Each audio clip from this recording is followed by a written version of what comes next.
So let's go back to our sequence of power and time. And suppose that you are going to shake your hands or shake your electrons and send that wave up and down.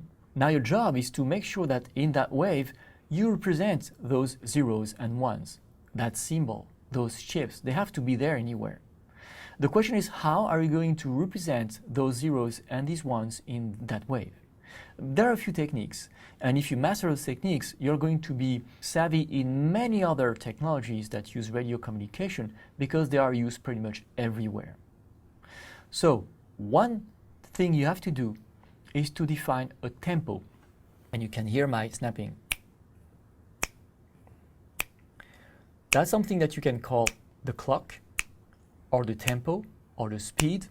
That's a speed at which you and the other station are going to decide that you are talking at. So you're going to define times at every snap, and at that time, what you're going to do is to look at your wave and look what happens at your wave at that time. This means, of course, there is a need for a sort of synchronization between stations, but typically that synchronization doesn't need to be very complicated. It's just a basic clocking that can be readjusted as you go, even with a cheap silicone that doesn't have a very good clock. And between each tick, you're going to send a certain number of waves. Those do not matter. What matters, what happens at click time. So one technique, a very simple technique that is used everywhere in Wi-Fi but many others, is called the binary phase shift keying. That looks like a weird name, but what happens is very simple.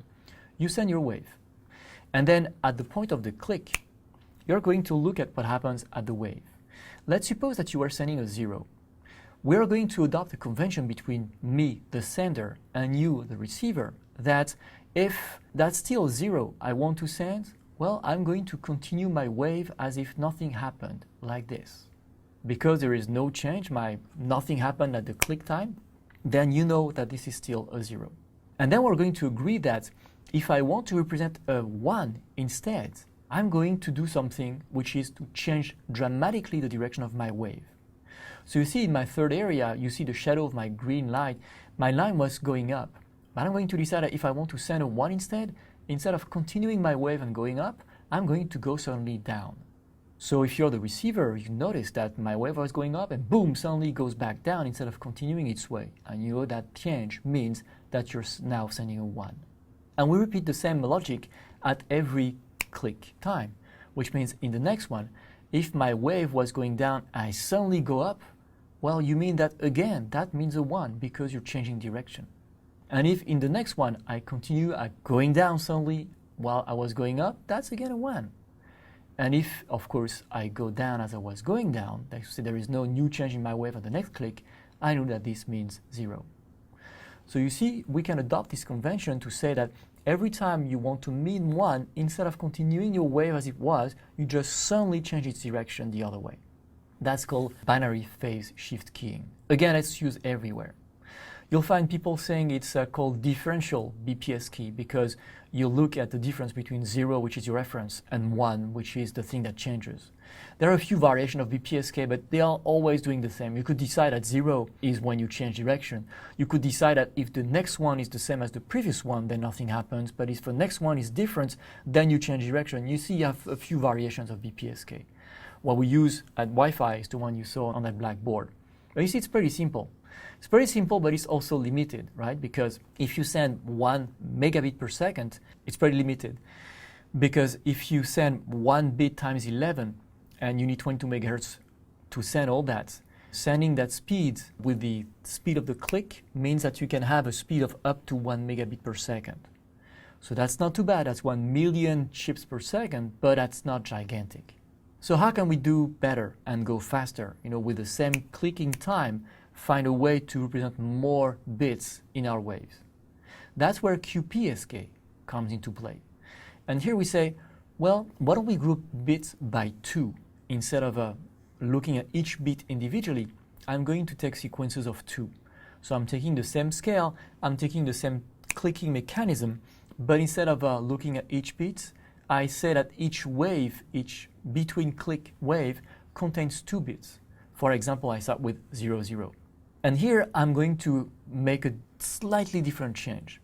For example, I can say, if I want to represent 0, 0, next, I just do what I was doing with BPSK, nothing changes. My wave continues just the way it was. That's 0, 0. But if instead I want to represent something else, for example, 0, 1, here we're going to adopt a little bit more complex rule, a little bit more subtle, but also a little bit more efficient.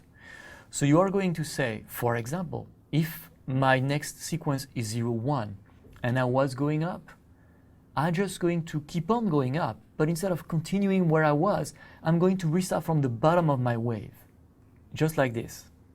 So you see, I was going up already, and I keep on going up, but instead of continuing my wave, I suddenly restart from the bottom of the wave, and that means 0, 1.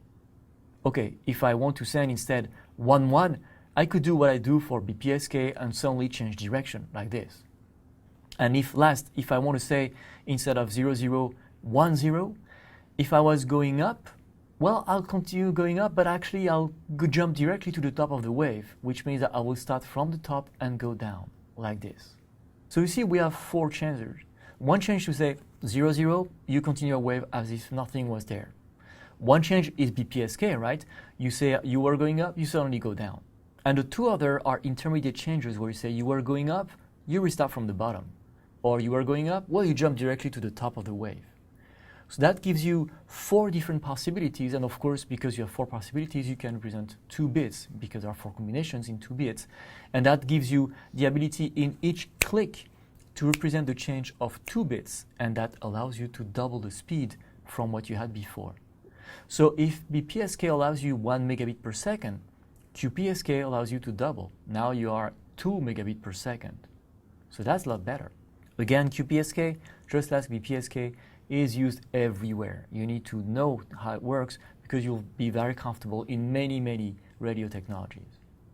But still, in Wi-Fi, we are at 2 megabit per second. That is not a lot. How do we do better?